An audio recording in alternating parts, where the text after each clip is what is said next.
Hello, you are listening to Disney Travel Tales, episode number 17. This is a space where you can escape the real world and immerse yourself in someone's recent Disney trip. I'm Jenny, and today we are talking to Lyndi about her long-awaited Disneyland trip with her son and ex-husband. Lyndi had to put her trip on hold because of a cancer diagnosis, and then again because of the pandemic. You will not want to miss this travel tale. This show is sponsored by Trolley Lane Travel and owner Becky Abrizetti. If you are thinking about traveling to any Disney park or even taking a Disney cruise, then having a travel agent will not only save you time, but also money. There is no better time than right now to plan your magical vacation. Walt Disney World just started their 18-month 50th celebration. If you are even considering planning a trip, go to trolleylanetravel.com and their Request a Quote page to get in contact with an agent. They will work you up a free, no-obligation quote so you can decide if this trip is right for your family. Lyndi used Laura with Trolley Lane Travel to help get her Disneyland trip booked. Check the show notes for information on how to get in touch with Laura. Also, if you book a vacation and want to be on the show, let your agent know. This is how I get my guest. If you're enjoying the show and want to help support it, there are two super easy ways to do it. The first one is leaving a positive review on Apple Podcasts, and the second one is sharing it with a friend. Okay, so let's get started. Imagine yourself standing in line for the Matterhorn, and let's go. Hi, Lyndi. Thank you so much for coming on the show today. I'm so excited to talk about your trip. Thank you so much for having me. It's an honor to be here, and I'm super excited to relive the whole experience. Okay, so why don't you tell us a little bit about yourself and your experience with Disney parks? Yeah, absolutely. So my name's Lyndi. I'm a mom of a little 8-year-old boy, a son named Luca. And I'm actually divorced, but my ex-husband and I really had always dreamed of taking him to Disney, and we get along really well. So we thought, why not take him, which might be a little unconventional. So we had actually had this trip planned, for, late 2019. And then I was actually diagnosed with cancer. So the trip got canceled. So we had replanned the trip for April of 2020 to kind of be like, Mom got through chemo, we did this whole thing, and then COVID hit. And the trip got rescheduled again for his birthday of August 2020. COVID was still happening. And so we finally got to go in August of 2021. We finally got to go. So that whole idea was to take Luca, that's our 8-year-old son, on a trip that he was old enough to remember and to be able to walk and enjoy. And we didn't really have the nap times. You know, he could kind of go from sun up to sundown, but where there's still the magic in the whole experience, and that he's actually excited to see the characters and things like that. And so, yeah, that's a little bit about how our little Disney trip came about. So. That's an amazing story, I have to say. Oh my gosh. Congratulations for getting through chemo. I know that had to have been so hard, especially during the pandemic. Oh my gosh. It kind of, I got done with chemo March 14th, and the lockdown kind of happened days after. So I had been in isolation for 6 months, wearing the mask already. And then it just all happened again. And the Disney trip was the one thing we were really working towards. And it was something Luca knew about. That was like a goal for him. He knew it was happening. We had to get there. And then it just kind of got taken away multiple times for him, unfortunately. I know. Oh my gosh. So, but it probably all worked out. It did. And we kept this one a secret until we got on the plane, because I couldn't take heartbreak if it got canceled again for any reason. So it was a total surprise. That's so fun. I bet he was so excited. He was so shocked. And I think he was like, until we got there, because it had been canceled so many times, I think he was really guarded about like, well, I don't really know if it's happening. I'll wait to see if we actually get there. But he continues to say it was the best moment of his life. So. Oh my gosh. That's so great. Okay, Yes, so y'all flew to Disneyland. we did. What airline did you fly? So we flew directly on Delta from Denver to LAX. We took a super early flight, like a 6 a.m. flight, and took like a moderate flight home around like 10 or 11 coming back home. But it was a super short flight.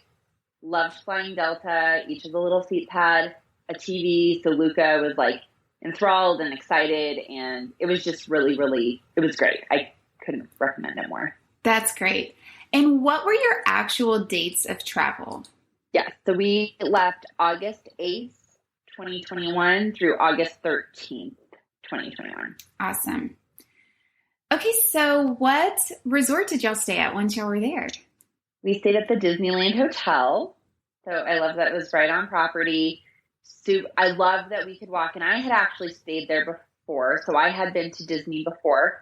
When I was younger, my cousins and I, they are much younger than me. I would kind of go as their nanny. So I had stayed at the Disneyland Resort before, but it was prior to it being remodeled. It was a little bit older. Still really nice. But the reason I picked it is I remembered it being so close. It was on property. We could walk, which I loved. We didn't have to get that extra transportation or a car.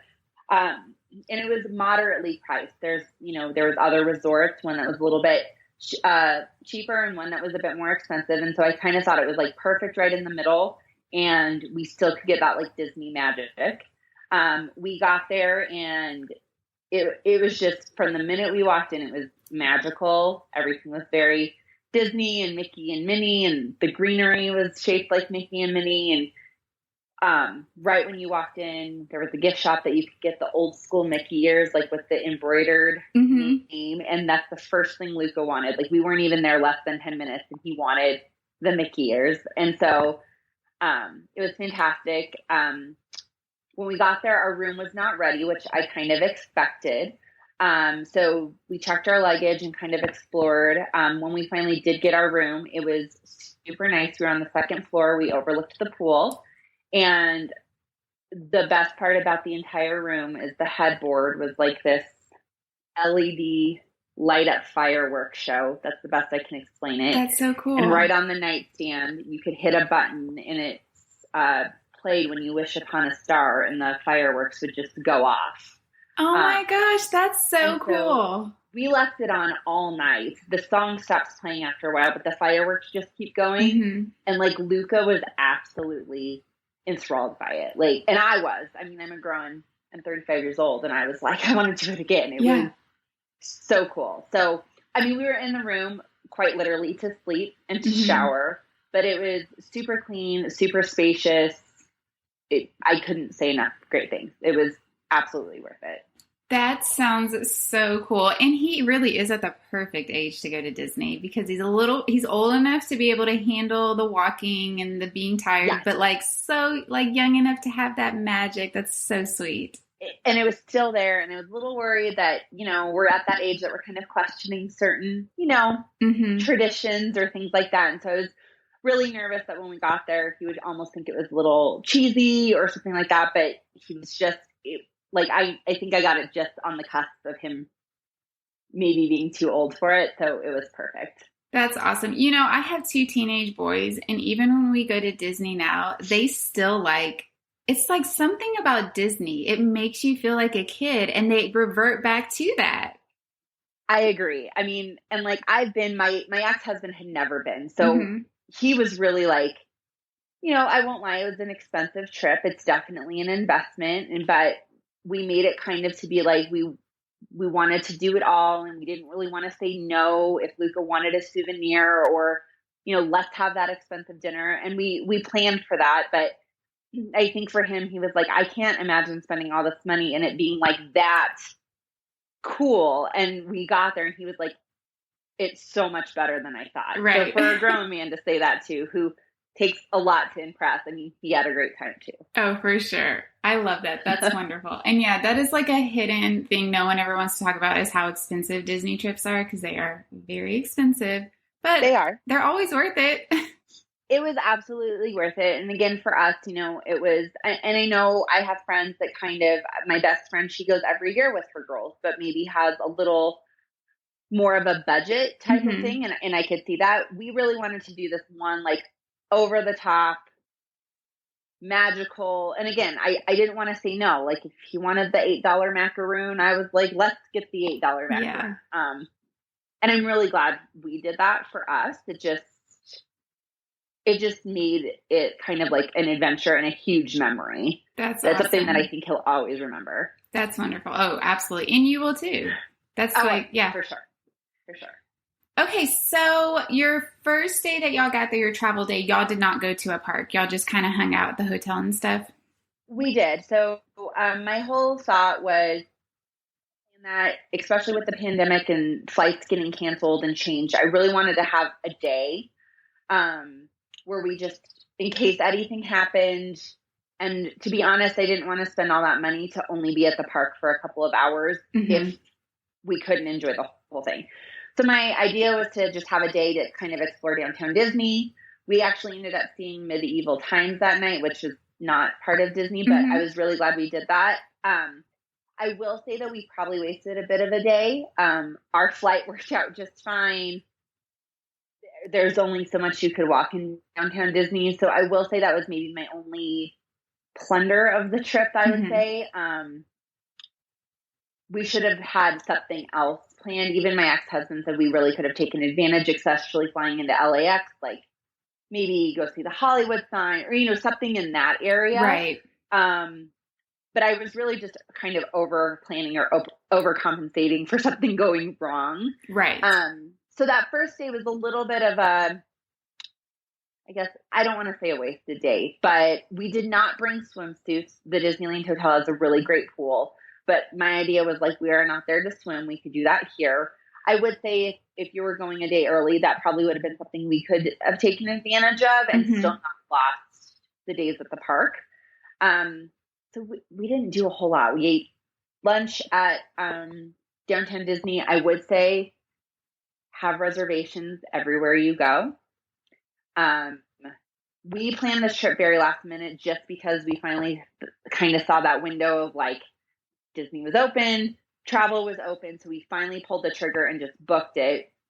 With that said, most things were already booked up. So I took the reservations where I could. So we didn't get to maybe eat everywhere we wanted to that day, kind of is what I was getting at. So we just kind of hung out. It was nice to get acquainted, but for Luca, he saw the parks. He was like, oh my gosh, we're here. Why can't we go in? He had no concept of like the park hoppers or the tickets or how many days they bought him or anything like that. Right. So I would say that was maybe our only downfall of the trip. Was just that kind of wasted day, or we could have flown in later in the day and still done something like Medieval Times or something like that. Yeah. I do think, like probably hindsight's like, oh, I should have done this and this, but with the unpredictability of flights and stuff, it actually was probably smart, because the worst thing that would have happened is if you would have planned to do all this stuff and then your flight get messed up. That was pretty much my thought process, and just, what it would have cost for an extra day at the park. So that was the only thing. And with not having transportation, like a car or something like that, we obviously just couldn't make that decision to go somewhere. Right. We did end up Ubering to Medieval Times, which was just a very, it was 10 minutes away, but I am glad we had that to do. And it was a fun way to kind of kick off the start of the trip, like a fun little adventure. Oh yeah, I think that's awesome. Okay, so let's go to your first park day. What park did y'all visit first? So we did Disneyland on the first day, and we did not do a park hopper ticket, so we just did the one park a day. We went to Disneyland actually the first 2 days. So Luca is a little bit on the spectrum of autism, very low end, but huge changes he doesn't do well with, even at 8 years old. So my thought was, there's no point of us leaving a park to go to another park when he's already there and set on what we're doing. Yes. So we went, we left the hotel room at 6:45 in the morning. We were those people. We went through the security line at downtown Disney, and we were those first people at the gate. And I knew what to expect as I had been there. my ex-husband, Danny, and Luca, I think had this idea of like, oh, they open the gates, you go right in and onto a ride. And I'm like, no, it's not exactly like that. Got there, waited in line. We met some a really great couple behind us who actually gave us all of these kind of tips and tricks. Awesome. Which was kind of fun. And so we were actually told about the disability pass with Luca being on the spectrum that we could go to guest relations. And to be honest, I didn't really want to use it. I was like, he's not that bad that he can't do these things. But even the lady behind me suggested I just go and ask about that. So they opened the gates. We got our ticket or scanned our tickets. We went straight to guest relations, and they were so kind. And I simply just kind of explained, Luca has a little bit of sensory issues and things like that. And they were so kind, like more than I could imagine. And they gave us they scanned our tickets, and they were basically like, you can go get a time to come back so he doesn't have to wait in the line. And that was probably the biggest game changer of this entire trip for us, especially if you have a kiddo on the spectrum or a kid with sensory issues, because it is a lot. There's a lot. And it was like a total game changer for us because we could go eat, have a snack, and still go back to the ride, and he could still enjoy it without that overstimulation. So, so glad we did that. We did that, got the pass, and then we went and we just started walking and found ourselves in the line for the Peter Pan ride. We kind of fell into it. And I was like, well, we're here. Let's just stay here. And that's kind of how the trip started, is that ride. And then we literally just went from ride to ride to ride. And the whole idea was to try to ride everything in the park. That was Luca's thing. He wanted to do every ride. He was tall enough to do every ride.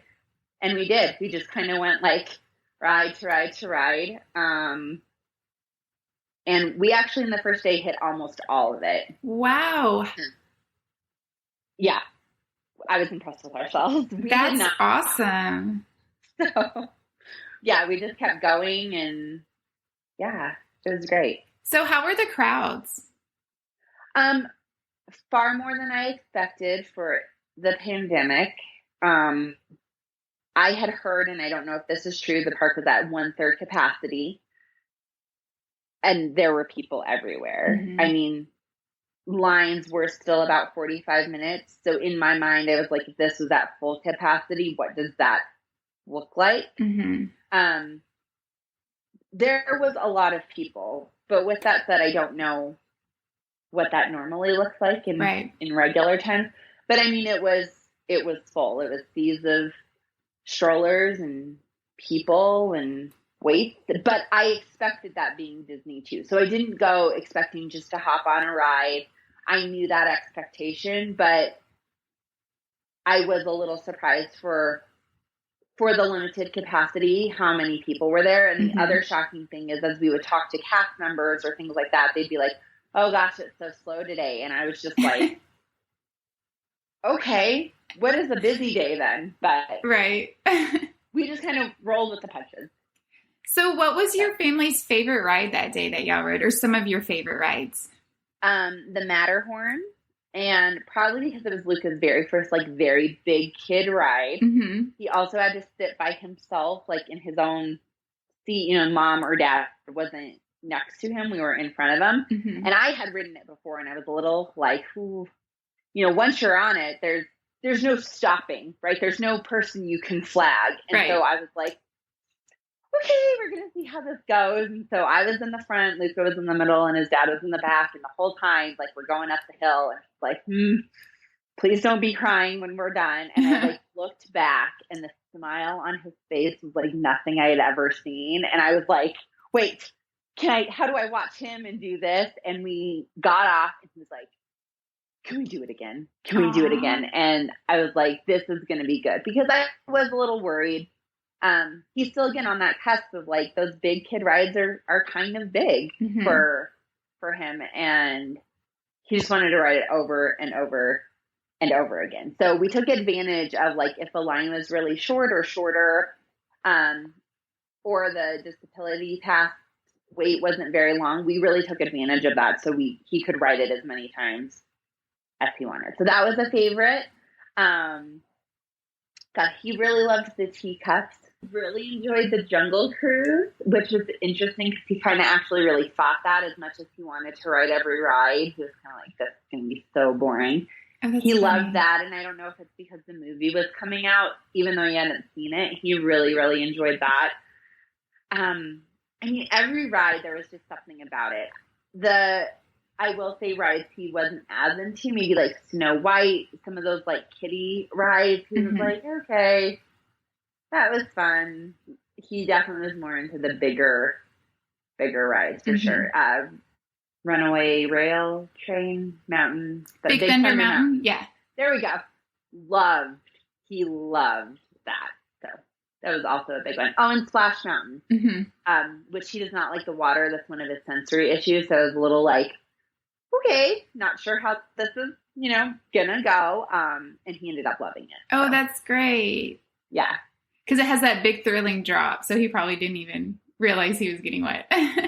He saw the drop and he was like, Mom, all I see is me getting wet and my socks getting wet, which is kind of a triggering thing for him. And I was like, well, we can take our spot. Like, I'm trying all these things. Finally, he was just like, I'm going to try.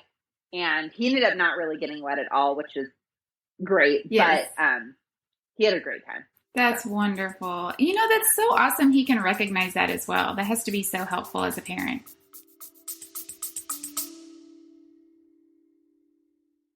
Hey parents, do your kids listen to podcasts? Do they like solving mysteries and flexing their imaginations? Mysteries at Riddleton Elementary is a new children's mystery podcast. Your kid can join Billy Bonanza and Susie Sockington on exciting and wacky adventures as they attempt to solve mysteries around their school. Mysteries at Riddleton Elementary is available now on all podcast platforms.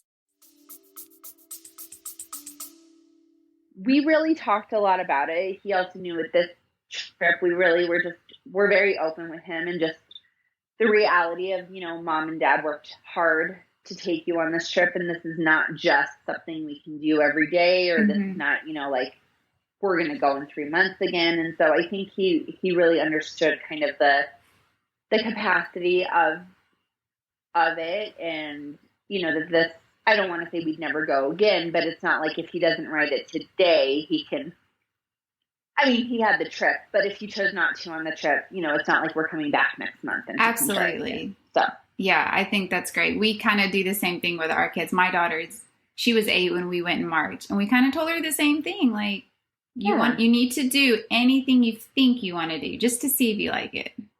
Exactly. And he was like super excited about Pirates of the Caribbean. That's my favorite. And I'll be honest, at the end, he was like, not my favorite. And I was like, all right. I was like, guess we won't be riding that again. Right. So, but yeah, we did almost every ride that was open, we did do. So that's great. Yeah.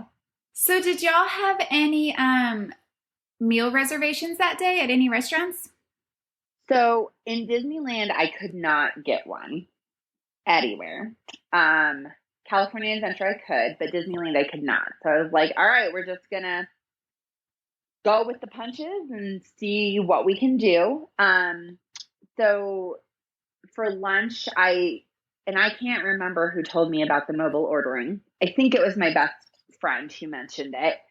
And so that first day, and this was my own fault. I guess in my mind, I was like, I'm going to get on the app and mobile order and my food will be up in 15 or 20 minutes was my thought process. When I went to order it was like maybe 11:45. The next available time to pick up food was 1:45. So like almost 2 hours later. And the line to order food was a mile long. So it could have been faster, but I quickly learned, I was like, oh, I should have been more prepared or pre-ordered. I got smart really quick. And we pre-order for that. So we did that for lunch and dinner the first 2 days. I will be very honest. I would plan for an expensive lunch or dinner, even though it's more like a fast food, casual type of thing. We did not share meals. Like each of us got our own, but on average, we spent $65 to $80 for lunch. Yeah. And dinner. So I think that's the thing we weren't maybe totally prepared for lunch-wise. Just, we were aware it was going to cost, but I was kind of like, oh, okay. And just silly things I didn't think of.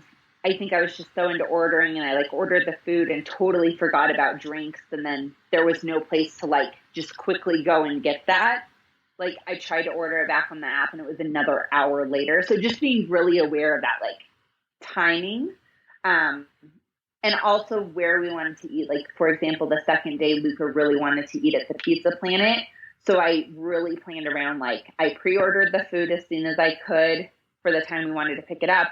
I made sure we were in that land and those rides. And so I quickly learned how to adjust and make sure, but I wish I would have known that prior about the online ordering and that it could be several, an hour or so after you actually want to eat. I guess just in my mind, it was the next 15 minutes you pick it up. Right. I didn't realize there was a queue of people. That's really good advice. And once you can get that mobile ordering down, it's the best in the world. It was fantastic. Another fun fact, make sure you just save your credit card in there. I don't know why I didn't do it the first time. I guess I don't know. That just made life so much simpler. Yes. I could just almost on a ride, pretty much just mobile order and do it. I also really liked it for some places, I would mobile order some waters or even the Dole Whip stuff. I'd be okay, we're getting on the Jungle Cruise. I'm going to pre-order all of this. By the time we're off, we can get in that line. So that helps, but I didn't get that until 5 or 6 hours into the day. So the first lunch was a little rough. Everyone was a little hangry. And to be honest, and with COVID, I'm not sure if this is different pre-COVID, there wasn't a lot of places you could just go walk up and order. Most of it was mobile ordering, or if you could walk up, the lines were so long. There was no place to really just pick up a quick bite to eat. So that was another thing I learned. We just didn't, it wasn't easy just to get food at first. You have to really plan food. You do. And again, I remember going years ago and it wasn't like that. Now with the world just being a little bit different, that is the one thing I was not prepared for at all. Yeah. It's if I just wanted a quick snack that didn't, especially the Dole Whip. In my mind, back in the day, you just walked up and ordered it. It wasn't, that wasn't even an option. You had to pre-order. And I was oh, okay. So it's just kind of learning to do that a little bit. Yeah, it's so true. That's actually one of the reasons I started this podcast is so people could hear other people's experiences and learn from it, because that's the best way to learn how to do Disney is from other people. Absolutely. And I thought I had done my research. I had asked people. I went through a travel agency and she was super familiar. And while she was a load of information and gave great advice, there's just some things until you get there and maybe what works best for your family, for someone with maybe a kiddo on the spectrum like us, even though it's on the lower end and they could, they're hungry and they want food now, that wasn't really an option. Right. And while I brought snacks and things like that, the reality is, he didn't want the applesauce pouch. He wanted the Toy Story, whatever it was. And I get that, but I was I can't just supply that to you right now. So yeah. Yes. So that's what we did. So we didn't have any reservations the second day or the first or the second day.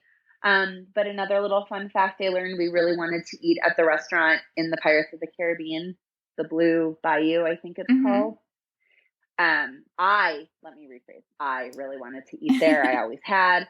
I couldn't get a reservation. And a cast member suggested I just try and go at some point and be we'd really like to eat here. Is there any chance of that?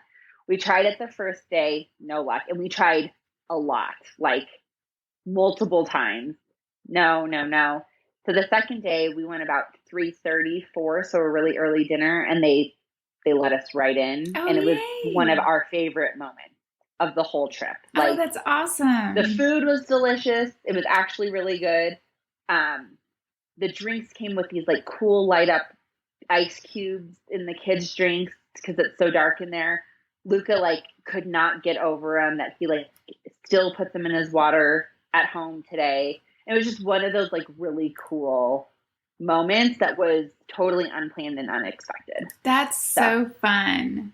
I've learned if you don't, like, at least ask. Everyone's really kind, and if you can't, you can't. But and it might take a couple times. Like I said, we tried a lot because I really wanted to go, and the reality is I kind of wanted to like sit down and eat dinner, like not out of a hamburger on the side of the park. So we just kept asking and be flexible. We ate dinner at 4, which wasn't super ideal, but it just gave us that time to sit and relax and like just enjoy. And it ended up being totally fine. That's awesome. Do you remember what food y'all got in particular? So my Danny got the jambalaya. I got the salmon, and Luca ordered the kids filet. And then Danny and I each got a cocktail. And then because Luca likes those little light up cubes so much, we each got if you got like a soda or something, you got the light up cube. So we all got that too. And Luca, they made like cute little fancy drinks for the kids that were non-alcoholic. It was just really, I just loved it. The That's ambiance, wonderful. You could see the little boats going by. I loved it. That's so fun. And and the food was really good. Like, sometimes when you go to these more, anywhere, it's more the ambiance than the food, but the food was actually very good. Yeah, that makes it the perfect meal. Great ambiance, great food. I mean, you can't beat that. Yes. And to be honest, I mean, while it was more expensive than the quick pickups, I mean, I think we spent like $150 for the 3 of us when we were already spending like $85, eating pizza. Right. Sitting on the ground kind of thing. So for us, and again, not everyone's budget's that, but we budgeted to have these, bigger, nicer meals. So that's awesome. I loved it. Yeah, I think it's totally worth it to at least try to do a couple of really good meals on your trip. Absolutely. Absolutely. Okay, so your first and second day, you both went to Disneyland, and y'all pretty much did everything. Did y'all go to Galaxy's Edge? We did it all. So we got in the queue. Fun. So I learned this too. Get on the app at 6:59. Get in the queue and like hold your phone down to refresh it, and right at 7, pop it, and we got in. Awesome. I will say for us, Luca is not a Star Wars person. We're not a Star Wars family, but I felt we needed to, it was all the talk. I will say for us, it was not, we could have done without that. Luca was kind of like, meh, okay. But for people that are super into it, it was cool. Don't get me wrong. It just wasn't for us. Right. So that is one area. I will say we did go, and I think I'm going to pronounce this wrong. Olga's Cantina? Yes. So we couldn't get a reservation into that either, but a sweet cast member was like, go up to the host and ask if you can get on the list. I did. She was like, come back in 20 minutes. We did. We had to stand at a communal table. So, during COVID, that's kind of your preference. But so we were with another family, but we got in and it was cool. Again, I'm not a Star Wars person. So they were using a lot of terminology that I was like, not sure what that means. Yeah. But the drinks were super fun. Especially for the kids, like Luca's with like this blue and purple, and on the table, it like lit up. He thought it was super cool. There was blue milk and cookies. I mean, it was very cool. And again, if you're doing it about the experience. So we did do that. And that's the part he enjoyed most of that. So yeah, that's a fun experience. Even if you don't love Star Wars, it's still fun. And it was a nice break too. But again, just things I've learned, you had to stand for the hour and a half we were there. So, just being mindful of those kind of things. Mm-hmm. Did y'all stay till like park closed and watch? Were there fireworks at the time? There were fireworks. So Luca kind of got to his endpoint around 7:30 every night. Mm-hmm. We asked if he wanted to watch the fireworks, and at that point, he didn't. We did rent a stroller, which I know was super controversial for an 8-year-old. My whole thought was, at the very least, I can just throw all the stuff in there, water, souvenirs. It was the best $80 I spent. He did sit in it, which, to be honest, was great when we just needed to go or like he needed a rest. So we had that option. I was like, you can sit in the stroller. We can wait for the fireworks. But he was really just kind of done. And for us, we left the hotel every day at 6:30, 6:45 and didn't leave the park and stayed in the park the entire day till 7:30. So by that point, I was a little done by that point. And the reality is, we still had to shower and all of that stuff. And, right. 5:30 came really early for me to get up and get ready. And I'd go down and get breakfast at the little like hotel coffee shop. We'd eat in the room and then we'd be on our way. So we stayed the whole day. We did not stay for fireworks though. Just maybe if we started the day later, but that's just not really how our family kind of, mm-hmm. we're very early morning people. So we never saw it. We could hear it from the hotel. Yeah, I was going to say, I bet you could hear it. We could hear it. Yeah. Yeah, I think that's so important too. People need to think about when they are planning their Disney trips. It's just do what works for your family. It doesn't matter what works for someone else. Do what works for you. If your 8-year-old wants to ride in a stroller, who cares? And even if they don't, I'm just gonna it was just great to throw all of our stuff in. It really just you collect stuff, especially the souvenirs or the drinking cups or the water, and I was like, just throw it in. Just throw it in. Yeah, and moms have to carry everything anyways. Like, I am always the one carrying everything, and I look at my kids and I'm like, your dad's right there. He has 2 arms. I know.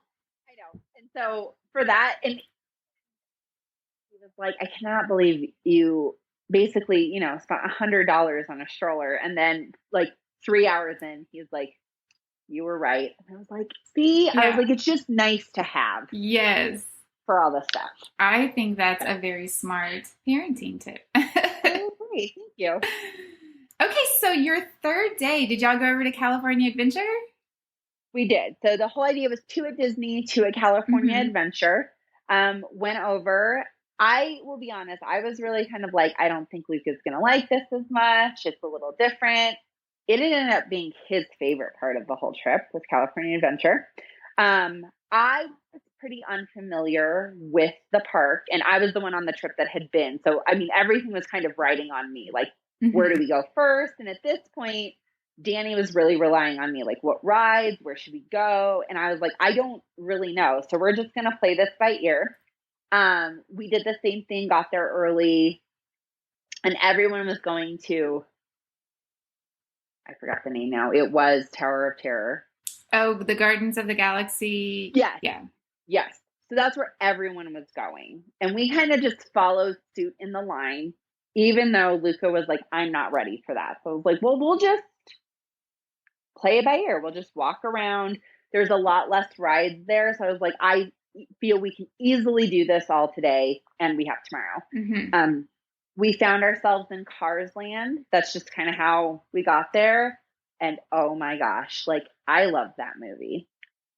Luca does not like the movie. He's very adamant about it. But we got there and he's like, Mom, it looked just like it. He's like, there's the cozy cone. And for a kid who didn't like the movie, he was still like, this is the coolest thing. And I was just in awe. I was like, it looks just like the movie. Yeah. It was super cute. And then he saw the Radiator Springs ride, the Cars ride, and he was like, I want to ride it. And it was already an 80-minute wait. So I will say, if you have a kiddo with sensory issues and you are able to get that disabilities pass, we got it scanned. We had 20 or 30 minutes to chill. So he got to look at those gift shops and things like that. And we went on, and we ended up riding the ride 10 times over the course of the 2 days. He loved it so much.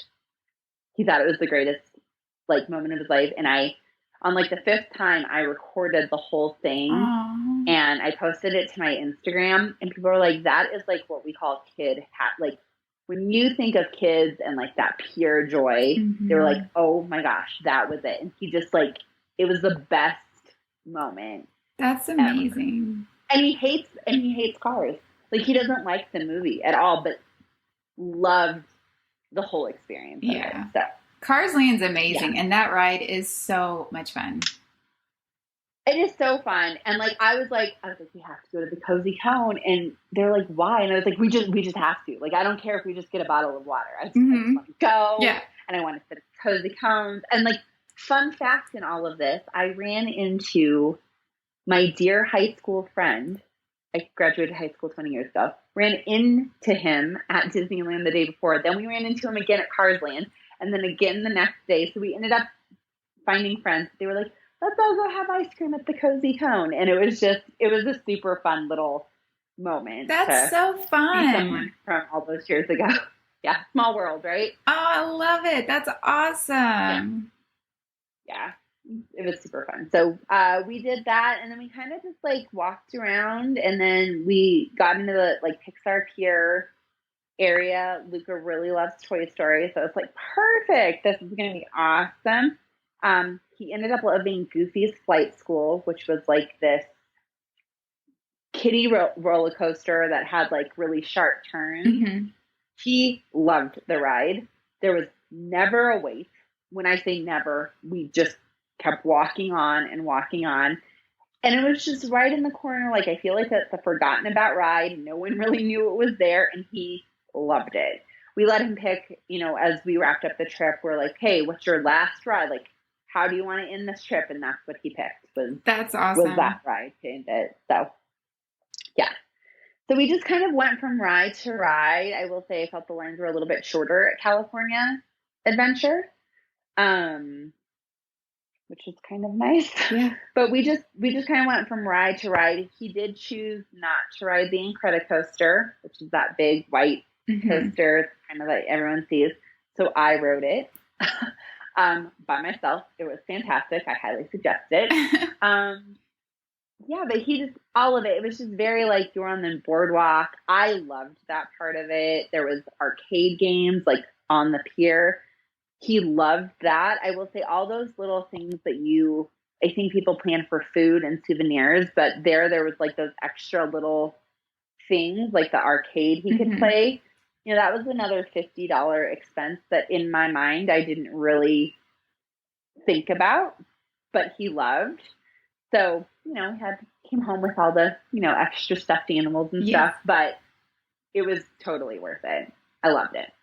Yeah, those arcade games are fun. They just like suck you in, and then you get so competitive. You're like, I have to win. I wanted to play. Like then I was like, let's get smart, and if the three of us play, the chances of us winning. First of all, if it's only us three, obviously we win. Right. But then like this other little family, and I was like, well, they're 3 against 2. Like this is like, and his dad's super competitive, and so you're like, we got this. Yeah. So like you're more into this than I am, and I was like, well. We're spending $15 a game. We're going to get you that Woody doll. There you go. I mean, if you get a toy in the end, it's fine. Yeah, it was fine. And we did. So it was good. That's great. Did y'all eat anywhere at California Adventure? Carthay Circle. Okay, yeah. Eat at Carthay Circle. If I'm just being totally honest, it was not worth the money or the food.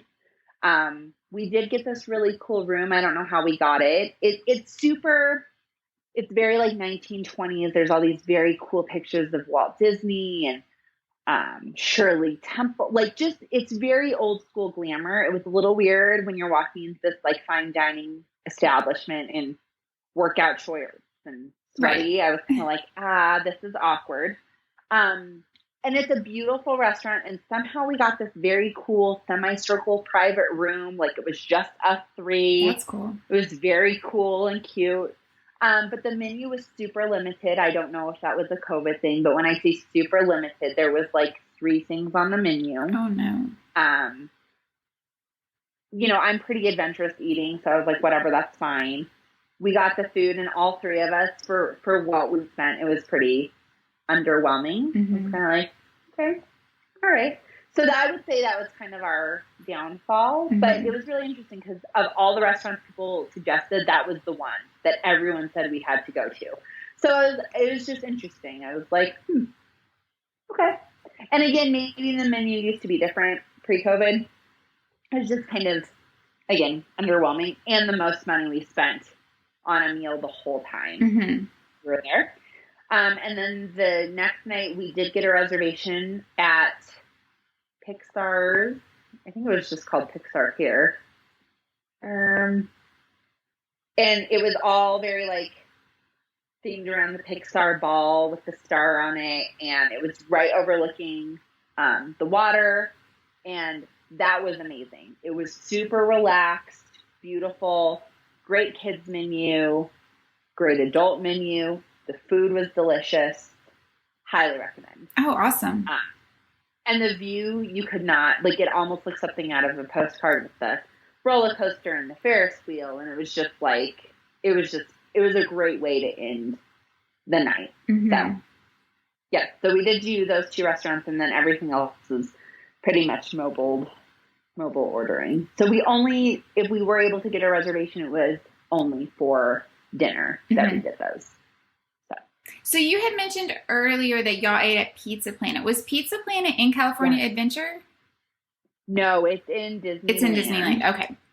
Yep, in Tomorrowland. Okay. And it's kind of right by the Buzz Lightyear thing. And it says Pizza Planet, and Luca loved Toy Story. That was his movie growing up.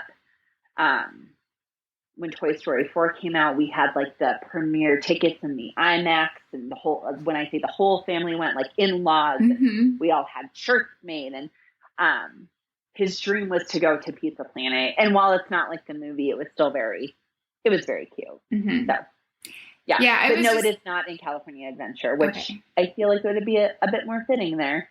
Yeah, that's why I thought it was. Like, I haven't been to Disneyland since 2016. I don't even think it was there, but yeah. So I was like, that's interesting. Yeah, Pizza Planet's over by, I think it's called Autopia, or the little cart.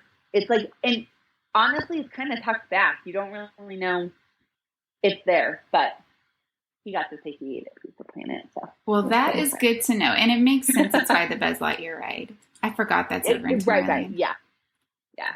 So what else did y'all ride in California Adventure? Oh gosh, I mean, we did almost everything there too. I did everything. He did not ride Garden of the Galaxies. The friend I ran into, his fiance did not want to go, so him and I went. Nice. So it was like a whole high school reunion, but it was great. But we almost rode everything. I feel there is a great like kiddie section, for lack of a better word, with rides that are a little bit calmer for the younger ones. Luca, there was this like jellyfish ride. You were like 7 little jellyfish, and they went up and down. We rode it, and he was like, "I'm too old for this." So I was like, "Oh, okay." But Toy Story Mania was a huge fan favorite. It's like you're in this like almost like live action game. And what I loved about it, for one, it's super fun. 2, it's actually a pretty long ride. So the waits were about 30 minutes, and totally worth every minute. Like, I loved it probably more than anybody. We did not ride the big Ferris wheel. I really wanted to. Luca did not. I also wasn't going to ride it by myself. Yeah. So we kind of didn't do, but the big water ride, Big Bear Canyon. It's like you said, in a raft, or circular raft. People. Him and his dad actually rode that 5 times. Wow. I'm over getting the wet, dry thing, but he loved it. And it gave me time to then go ride Garden of the Galaxies in the credit coaster. So it worked out for us. But we rode almost everything there. I will say there's a lot less rides to do. We did do like the Monsters Inc. ride and kind of that animation stuff. Luca really wasn't into that. It's a great way if you just need a chill moment to kind of sit and relax. But he was really all about kind of just that Goofy Flight School ride, like if that or the Cars ride. That's all he wanted to do. Like just between back and forth is pretty much, we definitely got our steps in though. For sure. For sure. Walking back between those two rides. So the reality is we probably could have done California Adventure in one day. Mm-hmm. And to be honest, could have probably done Disneyland in one day, but it allowed, I didn't know, for one. For two, it allowed us on the second day to like have a very like, we're going to avoid this. We know where to walk here. We want to eat here. Mm-hmm. So it was great in that sense. But the reality is if your budget's a little bit smaller or you have less days, we could have done both parks in 2 days. I mean, it would have been a lot, and it was a lot, but it was doable. So that's awesome. You know, I've always heard people's advice is the best amount of days to do Disneyland is 3 to 4. So I think y'all did good. We tried. Yeah, absolutely. And again, I mean, if you're looking at a budget standpoint and you need to take something off, it's absolutely doable if you're willing to go from sun up to sundown and just go, Mm-hmm. and that might work for your family. You know, other families, I mean, I've heard people saying, well, we left the park and went swimming and took a nap, and just for us, that would really have broken up the whole thing. And so we stay, we go, we kind of like put our heads down and we're just going to do it. Just going to push through. That's great. Yeah. So did y'all leave California Adventure around the same time y'all had left Disneyland? We did. So our reservations, because I did have reservations both nights secured there, they were at 5:30. Mm-hmm. So we ended, about 2 hours, give or take, for dinner. And the first night, we just got ice cream after. There was this adorable little like Haagen-Dazs ice cream, and we got this cute Mickey sink. It was called the kitchen sink, and it was like every sort of flavor. It was a fun little way to end the night. And then the second or our last night there, we ate at Pixar Pier, and then we said he could ride Goofy's Flight School one more time, and that's kind of just how we ended it. So we left about 7:30 every night. Downtown Disney was buzzing, especially towards the end because we left on a Friday. So that Thursday it was buzzing, and we walk around, and sometimes he'd be like, oh, Mom, can I stop at this shop? Or, oh, let me see this balloon. Or there was like the Lego store. But the reality is, by 7:30, he was pretty much done. I was pretty much done. It was just a lot of walking. So we would leave around the same time.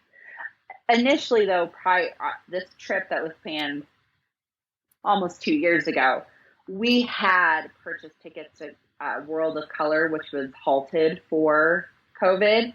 So initially, though, we were planning, which that didn't start till 9 o'clock or so. Initially, we did have the intent to stay all the way through. And it's funny how the world works out sometimes. I don't know if that would have worked. To be honest, he was just so tired, and it's a wait, and you just have to be cognizant of how long things take. The ride time plus riding the ride plus going to find your stroller. It's a lot of time management, especially if you don't have a lot of time, or if you really want to do it all and see it all. You have to be very stringent. Like, let's go. Absolutely. Yeah. Okay. So, when y'all went back to your hotel at Disneyland Hotel, y'all walked through downtown Disney? We did. Okay. We walked through. So that was one of all three resorts on property are within walking distance, which I really, really loved. It was probably a total of a 15-minute walk from hotel door room to the gate. It wasn't bad at all. I would say the only holdup is security, because you do have to go through security. They do make you open every zipper, just be cognizant of that. I had like a fanny pack, backpack, every backpack zipper was opened, which was fine, just something to think about. So, but from like gates to hotel room door, it was about a 15-minute walk, so not bad at all. And the majority of that, there's stuff to see, right? It's very like lively and Disney, and they had all these like flower sculptures of the Disney characters. So it was fun to see. But we would walk back, and for us, we pretty much just went straight to the room. at least at our hotel, there wasn't a lot within the hotel. Mm-hmm. There was no like, that's not true. There was a restaurant, but it was closed because of COVID. Mm-hmm. So, but there was like a gift shop. So every night we would just walk through the gift shop. We never really got anything. It was just something to do. And then we honestly would go right to the hotel room and start the showering process of everyone. I will say if there was any downfall of the hotel, just how small the bathroom was. And the reality is, you needed 3 people to fully shower, and it was a process. Oh yeah. So even though we got back to the room at 7:38, we realistically, we'd get Luca ready and in bed, but there's 2 other adults that had to Mm-hmm. get ready. So we really wouldn't get to bed till like 10 o'clock by, it was all said and done. Oh yeah. And we would prepare for the next morning. So Mm-hmm. I would make sure we still had to wear masks. It was mandated by them. So I'd make sure I had everyone's mask. I made sure we were ready to just go out the door in the morning. So, bags were packed, hand sanitizer was there. And that helped a lot just at the end, having everything too, just in a nice place so we could easily pack and leave. Especially if you're like flying out of LAX. Our flight was until 10:30 and our shuttle picked us up at 6:05 in the morning. Oh my gosh. And it took us almost 2 hours to get there with the LA traffic. Oh my gosh. It was insane. So just things you don't think about, right? Like we purposely picked a little bit of a later flight in the morning, and yet we were still leaving at 6 in the morning. So that's just things you don't think about. Yes, especially if you're not from that area. Correct. And like there is an airport closer. For us, the flights were exponentially Mm-hmm. more expensive, like $200 or $300 per person. So it was smart financially to fly into LAX, but there's a lot of extra travel time with that. So you really have to weigh like what's more important, the 15-minute drive, the money, And so for us, Friday, in a way, while it was a vacation day, both from work and everything, it was really almost a waste of a day. There was nothing we could do. It was too early to eat breakfast anywhere or see anything. So Friday was really just a travel day. So, we Mm-hmm. spent an extra $500 to sleep there. Right. That night, realistically just leaving the next morning. Right. But yeah, you live and learn. I don't know. The other option, I guess, was to cut Disney short that day and leave in a later flight. I also felt that wasn't great because we were just enjoying our time, and Mm-hmm. who wants to cut it to get on a flight? So there's all those little things you have to think about. Like and maybe not for everyone, but for us, this was like, it was a big trip. It Right. was a very thought out, planned trip. And the thing with Disney is every day you're there extra, or everything you do, the reality is you are spending money to do whatever that is, whatever that looks like. Absolutely. Yeah. So what was y'all's least magical moment of your trip? I would honestly say the first day, Mm-hmm. because there was such anticipation to go to Disney, and we just couldn't. I mean, I guess we could have bought a ticket to go. So I'd say it was the least magical. There was a lot of wasted time. And honestly, that's probably, I think with every trip, there's not great parenting moments. And that's probably the moments I was shortest with him. He Mm-hmm. was he wanted to do stuff. He wanted to get in the room. The room wasn't ready. I will say, I was really under the idea, especially with COVID, that everything was like less capacity. That we probably couldn't get into the room at 9 a.m, but I did not expect. They texted us at 2:59 and they said the room would be ready by 3. I mean, so we really didn't have a room that whole time. Mm-hmm. That was probably maybe a little bit poor planning or poor expectation on my part. And it just, tempers were getting a little high. I think we were all a little bored. There was only so much walking through Disney you could do, but there wasn't also enough time to go explore somewhere else. So I would say that was our least magical part, and it was a little frustrating because that's how we were like starting the tone Mm-hmm. of the trip. And I was and I felt it fell a little bit on me because I was like, we're going to have this whole day to just settle in. And it was, in a way, a bit of a wasted day. Yeah.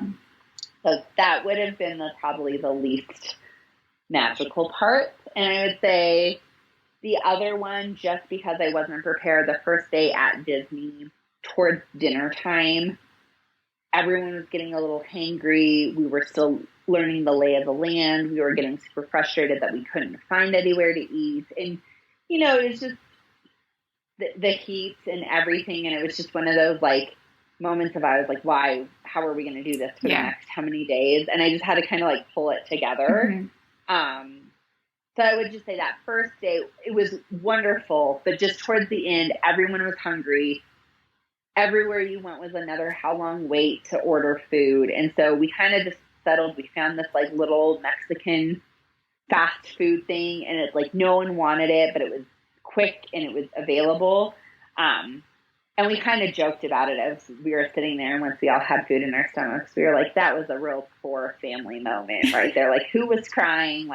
It was almost let's just go back to the hotel kind of thing. So, and again, I think just, it's, I don't know if people understand the amount of walking and just how much you're outside. I was prepared with spray fans and water, and it's still just a lot of walking. Oh yeah. So that maybe was the other unmagical part. I would, if you plan a trip in enough time and those reservations come out, take them, book them, even if you think you might not, just have something, because that for us was a huge downfall if there was not food readily available. Yeah, that is hard. We learned. But when you're only there a couple days, that one day of not knowing is a little frustrating. Yeah, because that's a huge part of your vacation. It's huge. And just even for short things like popcorn, a lot of that wasn't order ahead. It was a very traditional stand in the line. But, I think they're probably short-staffed, and there's one poor 18-year-old girl doing the popcorn. And, on average on those, we would wait in line for 20, 25 minutes. Yeah. So just that idea that nothing's really quick. Mm-hmm. It's not an immediate gratification type of thing. That's really good advice, especially I think it's just the time that we're living in right now where not everyone's going back to work. I'm sure things will get back to the way they used to be, but yeah, right now it's different. It is. And, for us, it's not, we aren't a traditional Disney family, where this is a yearly thing. And while I had been, and it was many years ago, I did see a huge difference of just, again, everything was a waste. So what was your most magical moment? Oh, man. There's a lot. It was honestly the little things, just seeing his face. I have this picture. He's there were these two, topiary Mickey and Minnie's, greenery right outside the Disneyland Hotel as you walk out the back. And he stood up on the little guardrail with his little Mickey ears that had Luca, which everyone thought was so cool because that movie Luca came out. And I was he has the name. I was he was cooler before the movie came out. But he's standing there holding onto the railing with his little Mickey ears. And I just took this picture. And it was just that moment of we made it. We saved up for this trip. It was a trip I really honestly didn't know, truthfully, if I'd make it to. Right. And even if I did make it, if I could handle it, just with my body still recovering from chemo. And it was just in that moment of oh, it all came together. It was that was pretty magical. Him on that Cars ride and just the pure, that laugh that kids get that's just real and genuine. And especially for a kiddo that's a little bit on the spectrum and has had a little bit more kind of joyous issues sometimes. It was just genuine. I was this is why we did this trip. Mm-hmm. This is why we rescheduled it. This is why we spent the money on it. That was pretty awesome. And honestly, our last dinner at the Pixar Pier, I don't know if the food was just really good and the drinks were really good. And he was just behaving really well. And it was just like the scenery, like the roller coaster and the smell of the churros. And I was just like, oh, like perfect moment right here. And he like looked at me and he just said like, thank you for this trip. And I was like, oh, that's it. I could like cry about it now. But it was just, I know. It was pretty awesome. And I don't know, for us, going, really knowing that we probably won't go back for a long time, just being very honest about it, knowing that these like moments were like the first and last, and savoring that made it a little bit more special in my mind. So I know there's families that go quite often or more of a tradition, but for families listening to this, that this is kind of a once in a lifetime trip, like just remember that in those moments you're like having this first and last moment, and like that's what you're kind of living for. That's what I was living for, was that moment for him to just love it. Like we were disconnected from the iPad and all of that stuff, and I was just like, it was awesome. I think that's wonderful, and I think that's really good advice too. I tell people, when people are planning these trips and they're like, well, I don't know when we're going to go back. I'm like, just live in this trip. Live in this trip like it's your last trip, because then that will make it great. And that's what we did. And I know everyone's different. I mean, I have a dear friend, and they go on a Disney cruise every year. Mm-hmm. And that's fantastic. That's just not for us. And so I would just say, if you're like us, that this is a really, like larger expense and maybe something you won't do for many years, just really in that moment, like remember it. And like, if you want that icy or you want that churro, like get it, because like it wasn't spoiling. It was just like this magical time. And for us, it was like a celebration of something. It ended up being a lot of celebrations. His birthday happened to be over while we were there. That's fun. Me recovering from chemo and things like that, and just kind of use it as that celebration of just being like, we're here, we're enjoying this, we were able to do this. And just with the way the world is and how things are ever changing, I remembered that, like, just enjoy this moment, because what if something else is taken away, or if there's less, some other time. So I would just, every moment was pretty magical, as long as you had food in your stomach and you were prepared. No one's hangry. No one was hangry. We were very hangry the first day. We quickly learned. Well, I loved hearing about your trip. It was so unique, and I just really enjoyed it. And thank you so much for sharing it with us on the podcast. Oh my gosh, thank you for having me on, and hopefully we could help another family.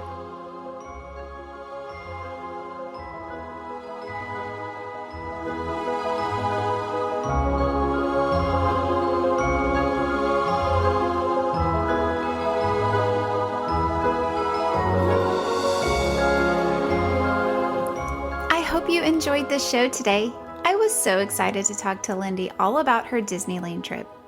Check out our Instagram page at Disney Travel Tales to see pictures from their trip. Look for the episode number in the highlights. Also, check the show notes for links to the restaurants they ate at and how to get in touch with Laura from Trolley Lane Travel to help get your next magical vacation started. We will be back next week with a new episode. Until then, this is Jenny, and may all your Disney travel dreams become a reality.